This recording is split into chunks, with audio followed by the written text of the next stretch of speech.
నమస్కారం, స్వరాజ్ న్యూస్కి స్వాగతం. హెడ్లైన్ చూద్దాం.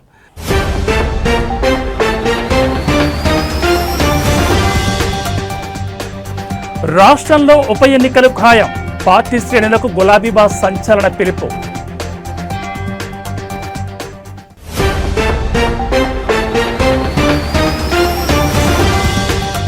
ఎలక్షన్ కమిషన్ కీలక నిర్ణయం. బూత్ లెవెల్ ఆఫీసర్ల జీతాలు డబుల్.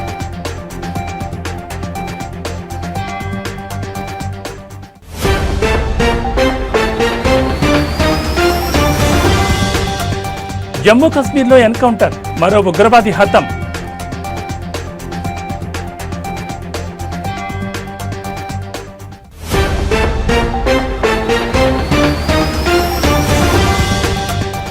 ఉప్పొంగి ప్రవహిస్తున్న కృష్ణమ్మ, అన్ని డ్యాంల గేట్లు ఎత్తివేత.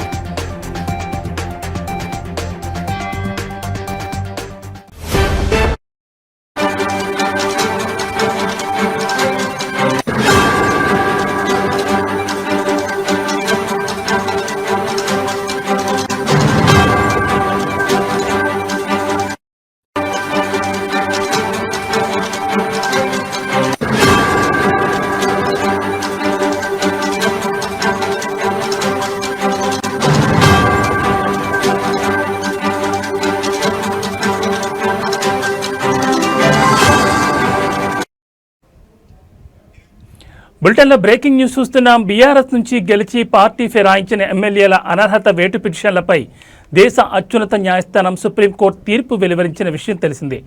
3 నెలల్లోపు శాసనసభ స్పీకర్ తుది నిర్ణయం తీసుకోవాలని తేల్చెప్పింది. అదేవిధంగా న్యాయస్థానమే ఎమ్మెల్యేలపై అనర్హత వేటు వేయాలన్న విజ్ఞప్తిని తోసిపుచ్చింది. అదేవిధంగా ఇదే కేసులో హైకోర్టు డివిజన్ బెంచ్ ఇచ్చిన తీర్పును డిస్మిస్ చేసింది. ఈ క్రమంలోనే సుప్రీంకోర్టు తీర్పుపై బీఆర్ఎస్ అధినేత కేసీఆర్ స్పందించారు. ఈ మేరకు ఆయన ఇవాళ ఎర్రబెల్లి ఫామ్ హౌస్ నుంచి ఒక ప్రకటన విడుదల చేశారు. పార్టీ ఫిరాయించిన ఎమ్మెల్యేల నియోజకవర్గాల్లో ఉప ఎన్నికలు రావడం పక్కా అని కామెంట్ చేశారు. ఆయా నియోజకవర్గాల్లో ఉప ఎన్నికలకు పార్టీ శ్రేణులను ఇప్పటి నుంచే సన్నద్ధం చేయాలని నాయకులకు సూచించారు. రాబోయే స్థానిక సంస్థల ఎన్నికల్లో మంచి ఫలితాలు సాధించేలా కృషి చేయాలన్నారు. ఆ ఎన్నికల తర్వాతే పార్టీ సంస్థాగత నిర్మాణంపై దృష్టి సారిద్దామని కేసీఆర్ పేర్కొన్నారు.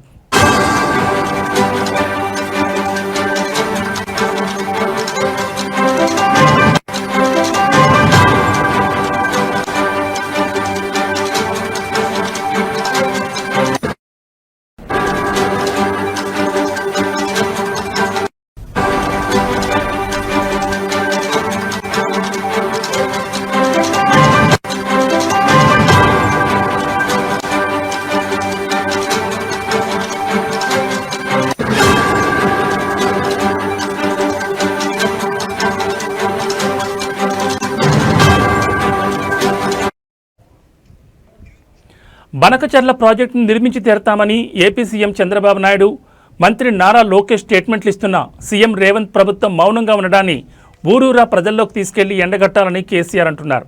ఇప్పుడున్న పరిస్థితుల్లో బీఆర్ఎస్ పార్టీకి లోక్సభలో డజన్ మంది ఎంపీలుంటే బనకచర్ల అంశంపై గట్టిగా కొట్లాడేవారని పేర్కొన్నారు. రాష్ట్రానికి చెందిన కాంగ్రెస్, బీజేపీ ఎంపీల చేతగానితనంతో తెలంగాణకు అన్యాయం జరుగుతోందని ఫైర్ అయ్యారు. బనకచర్లపై రాజకీయ, న్యాయపరమైన పోరాటానికి బీఆర్ఎస్ సన్నద్ధం కావాలని తెలిపారు. సుప్రీంకోర్టును ఆశ్రయించడంతో పాటు బహిరంగ సభ నిర్వహించేందుకు ప్లాన్ చేస్తున్నామని పేర్కొన్నారు. బీసీ రిజర్వేషన్ల అంశంపై కేంద్ర, రాష్ట్ర ప్రభుత్వాలపై ఒత్తిడి పెంచేలా పార్టీ కేడర్ను సన్నద్ధం చేయాలన్నారు. ఈ నెల 8న కరీంనగర్ సభ తర్వాత రాష్ట్రపతిని పార్టీ ప్రతినిధి బృందం కలిసి బీసీ రిజర్వేషన్ల అమలుకు విజ్ఞప్తి చేయబోతోందని పార్టీ శ్రేణులకు కేసీఆర్ తెలిపారు.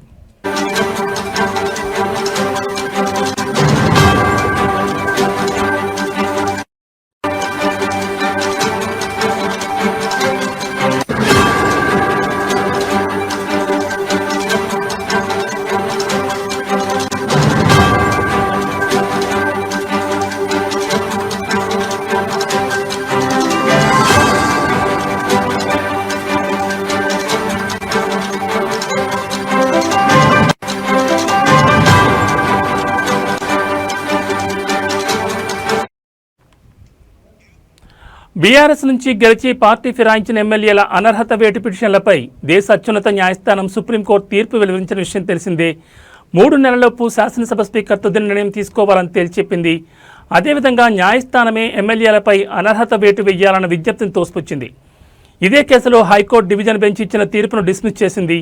ఈ క్రమంలోనే సుప్రీంకోర్టు తీర్పుపై బీఆర్ఎస్ అధినేత కేసీఆర్ స్పందించారు. ఈ మేరకు ఇవాళ ఆయన ఎర్రబెల్లి ఫామ్ హౌస్ నుంచి ఓ ప్రకటన విడుదల చేశారు. పార్టీ ఫిరాయించిన ఎమ్మెల్యేల నియోజకవర్గాల్లో ఉప ఎన్నికలు రావడం పక్కా అని కామెంట్ చేశారు. ఆయా నియోజకవర్గాల్లో ఉప ఎన్నికలకు పార్టీ శ్రేణులను ఇప్పటి నుంచే సన్నద్ధం చేయాలని నాయకులకు సూచించారు.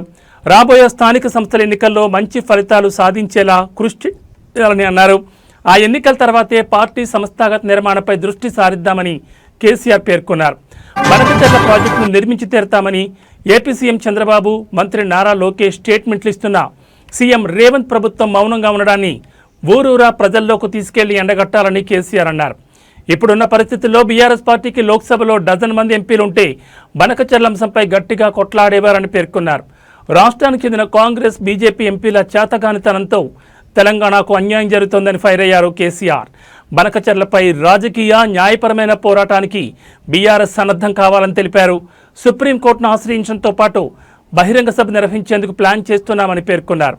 బీసీ రిజర్వేషన్ల అంశంపై కేంద్ర రాష్ట్ర ప్రభుత్వాలపై ఒత్తిడి పెంచేలా పార్టీ కేడర్ను సన్నద్ధం చేయాలన్నారు. ఈ నెల 8న కరీంనగర్ సభ తర్వాత రాష్ట్రపతిని పార్టీ ప్రతినిధి బృందం కలిసి బీసీ రిజర్వేషన్ల అమలుకు విజ్ఞప్తి చేయబోతోందని పార్టీ శ్రేణులకు కేసీఆర్ తెలిపారు.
బులెటిన్లో మరో బ్రేకింగ్ న్యూస్ చూస్తున్నాం. ఎన్నికల్లో భాగస్వామ్యమయ్యే బూత్ లెవెల్ ఆఫీసర్ల వేతనాన్ని ఎన్నికల కమిషన్ రెట్టింపు చేసింది. ఈ మేరకు ఈరోజు ఎన్నికల సంఘం ఆదేశాలు జారీ చేసింది. అందులో స్వచ్ఛమైన ఓటర్ల జాబితాలు ప్రజాస్వామ్యానికి పునాది.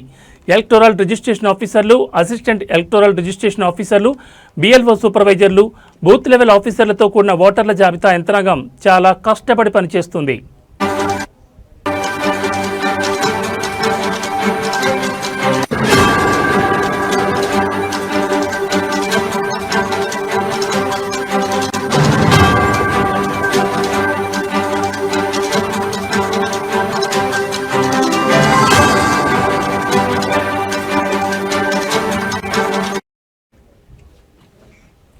నిష్పాక్షికమైన, పారదర్శకమైన ఓటర్ల జాబితాల తయారీలో కీలక పాత్ర పోషిస్తోంది. అందువల్ల BLOS కోసం వార్షిక వేతనాన్ని రెట్టింపు చేయాలని ఎన్నికల కమిషన్ నిర్ణయించింది. ఓటర్ల జాబితాల తయారీ, సవరణలో పాల్గొన్న BLO సూపర్వైజర్ల వేతనాన్ని కూడా పెంచింది. చివరిసారిగా ఇటువంటి సవరణ 2015లో జరిగింది. అలాగే మొదటిసారిగా EROS, AEROSలకు గౌరవ వేతనం అందించబడుతుందని ఎన్నికల సంఘం జారీ చేసిన ఒక ప్రకటనలో పేర్కొంది.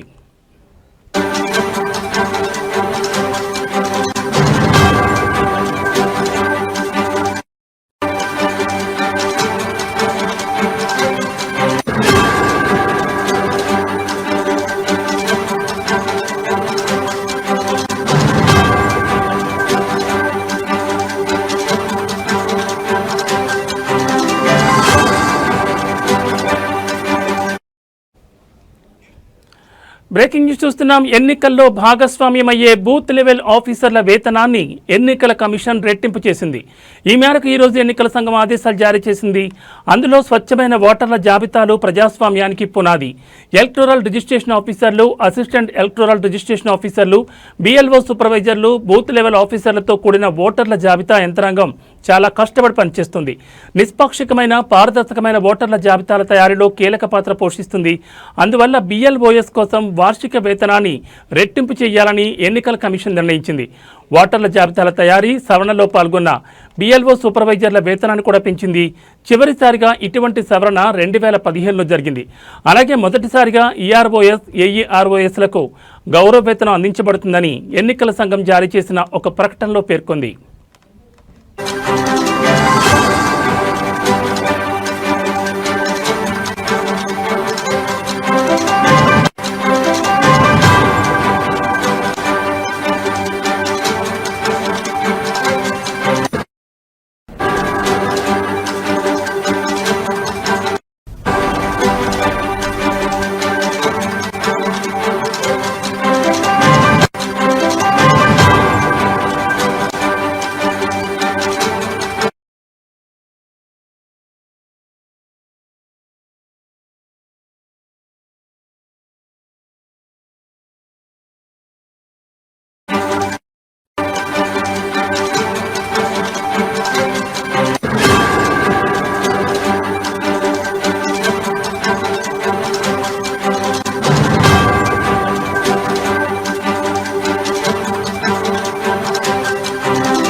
బులెటిన్లో మరో బ్రేకింగ్ న్యూస్ చూస్తున్నాం. పహల్గామ్ ఉగ్రదాడి తర్వాత భారత సైన్యం ముష్కరుల భరతం పడుతోంది. ఒక్కొక్కరిని ఎరివేస్తోంది. ఇటీవల శ్రీనగర్లో ఆపరేషన్ మహాదేవ్ చేపట్టి 3 ఉగ్రవాదుల్ని మట్టుబెట్టారు. పహల్గామ్ కీలక సూత్రధారి సులేమాన్ సహా మరో 2 ఉగ్రవాదులు హతమయ్యారు. తాజాగా ఆపరేషన్ అఖల్ నిర్వహించింది. ఈ ఆపరేషన్లో ఒక ఉగ్రవాది హతమయ్యాడు.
జమ్మూ కశ్మీర్లోని కుల్గామ్ జిల్లాలోని అఖల్ ప్రాంతంలో భద్రతా దళాలు ఉగ్రవాదుల మధ్య ఎదురుకాల్పులు చోటు చేసుకున్నాయి. ఈ ఎన్కౌంటర్లో ఒక ఉగ్రవాది హతమైనట్లు భారత సైన్యానికి చెందిన చినార్ కాప్స్ తెలిపింది. ఆర్మీ, జమ్మూ కాశ్మీర్ పోలీసుల special operations group, central reserve police force సంయుక్తంగా ఈ ఆపరేషన్ చేపట్టినట్లు వెల్లడించింది. ప్రస్తుతం ఆపరేషన్ కొనసాగుతోందని పేర్కొంది.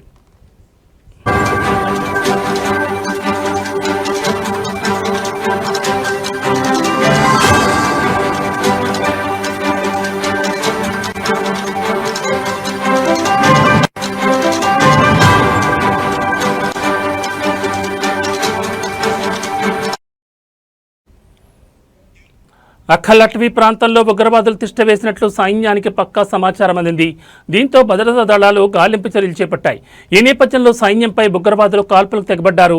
సైన్యం కాల్పుల్లో ఒక ఉగ్రవాది హతం కాగా మరికొందరి కోసం గాలిస్తున్నారు.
బులెటిన్లో మరో బ్రేకింగ్ న్యూస్ చూస్తున్నాం. కృష్ణా నది జన్మస్థానంతో పాటు ఎగువన కురుస్తున్న భారీ వర్షాల కారణంగా వరదలు పోటెత్తున్నాయి. దీంతో చరిత్రలో ఎన్నడూ లేని విధంగా జూలై నెలలోనే కృష్ణా నదిపై ఉన్న Jurala, Srisailam, Sagar, tail pond, Pulichintala, Krishna barrage గేట్లను ఎత్తి నీటిని దిగువకు విడుదల చేస్తున్నారు. ముఖ్యంగా జూరాల, శ్రీశైలం జలాశయానికి గత నెల రోజులుగా భారీ వరద వస్తున్న విషయం తెలిసిందే. తాజాగా ఈ రోజు కూడా జలాశయానికి ఎగువ నుంచి భారీ వరద కొనసాగుతోంది. దీంతో డ్యాం అధికారులు అప్రమత్తమై 8 గేట్లను 10 అడుగుల ఎత్తి దిగువకు నీటిని విడుదల చేస్తున్నారు. ప్రస్తుతం ఎగువ నుంచి 2,70,600 క్యూసెక్కుల వరద వస్తోంది.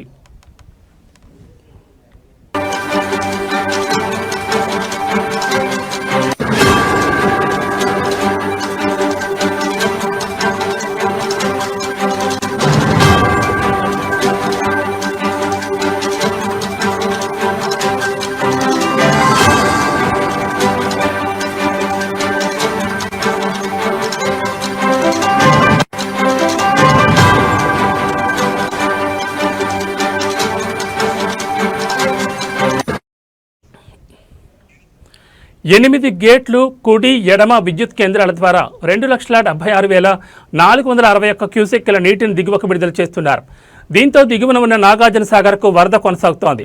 ఇంట్లో 2,38,629 క్యూసెక్కులు వరద నీరు వస్తుండగా 24 క్రస్ట్ గేట్లు 5 ఫీట్ల మేర, 2 క్రస్ట్ గేట్లు 10 ఫీట్ల పైకి ఎత్తి దిగువకు 2,56,417 క్యూసెక్కుల నీటిని విడుదల చేస్తున్నారు. అలాగే సాగర్ దిగువన ఉన్న టైల్ పాండ్, పులిచింత ప్రాజెక్టులు ఎగువ నుంచి భారీ వరద వస్తుండటంతో గేట్లను ఎత్తిపెట్టిన అధికారులు వచ్చిన నీటిని వచ్చినట్లే దిగువకు విడుదల చేస్తున్నారు. దీంతో విజయవాడలోని కృష్ణా బ్యారేజ్కి వరద పెరగడంతో అప్రమత్తమైన అధికారులు సగానికి పైగా గేట్లను ఎత్తిపెట్టారు. దీంతో పైనుంచి వచ్చిన వరద వచ్చినట్లే సముద్రంలోకి వెళుతోంది.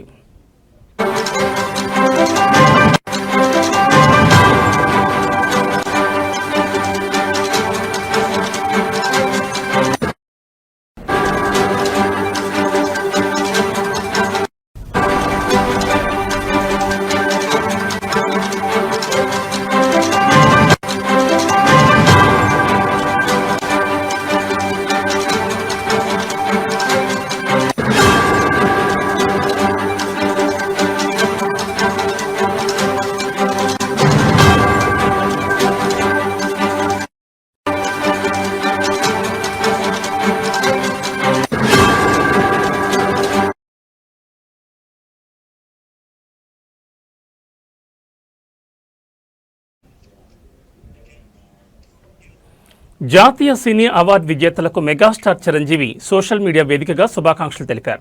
ప్రతి ఏడాది మాదిరిగానే ఈ ఏడాది కూడా కేంద్ర ప్రభుత్వం జాతీయ చలనచిత్ర అవార్డులను ప్రకటించిన విషయం తెలిసిందే. భారతీయ సినీ రంగంలో విశేష కృషి చేసిన చిత్రాలకు, కళాకారులకు రాష్ట్రపతి చేతుల మీదుగా అవార్డులు అందించనున్నారు. 2023 సంవత్సరానికి గాను 71వ జాతీయ చలనచిత్ర పురస్కారాల విజేతల వివరాలను జ్యూరీ ప్రకటించింది. అన్ని భాషల నుంచి చిత్రాలను ఎంపిక చేసింది. మొత్తం 15 విభాగాల్లో అవార్డులు ప్రకటించింది. ఈ క్రమంలో 71వ జాతీయ చలనచిత్ర అవార్డుల విజేతలందరికీ Tollywood star hero megastar Chiranjeevi హృదయపూర్వక అభినందనలు తెలిపారు. ఉత్తమ చిత్రంగా 12వ ఫెయిల్ నిర్మాత, దర్శకుడు విధు వినోద్ చోప్రాకు అభినందనలు తెలిపారు.